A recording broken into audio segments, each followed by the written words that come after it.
shunchaki tasodifiy oyatlar emas. Bular so'zlarga o'ralgan ilohiy quchoqlardir. Uning ko'zlari taskin topsin va g'amgin bo'lmasin. Qasos surasi.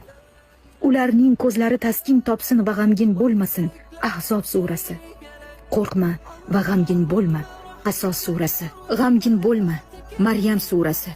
Yana va yana qayta g'amgin bo'lma, qayg'uga botma, qo'rqma. Ayolning qayg'usi shunchaki his tuyg'u emas. Bu uning ruhini larzaga keltiradigan, sog'ligiga ta'sir qiladigan, tanasini zaiflashtiradigan, uyqusini buzadigan va ba'zan ruhini sindiradigan bo'rondir. Bu g'am uni ko'zlaridagi uchqunni o'chirishi va yuragidagi kuchni olib qo'yishi mumkin. Va Alloh Ar-Rahmondir, u rahimlidir.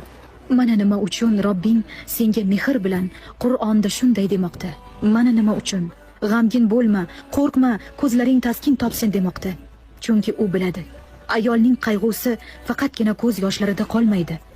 Bu g'am uning yurak urishida, ayollik a'zolarida, gormonlarida, terisida va uning kulgusida sayohat qilib yuradi. Shuning uchun agar siz buni qalbingiz tug'yon urib, kechalari yashirin, unsiz yig'layotgan ko'zlar bilan o'qiyotgan, eshitayotgan bo'lsangiz, shuni biling. Seni ko'z yoshlaringni ko'rdi. Og'rig'ing yozildi. Dardingga shifo kuni belgilab qo'yildi. Robbim buni o'zi uchun emas, balki seni eslab qolishing uchun takrorlaydi. Sen yolg'iz emassan, ayol. Sukunatda sinib, ezilgan qalblarga Alloh shifo bersin. Amin.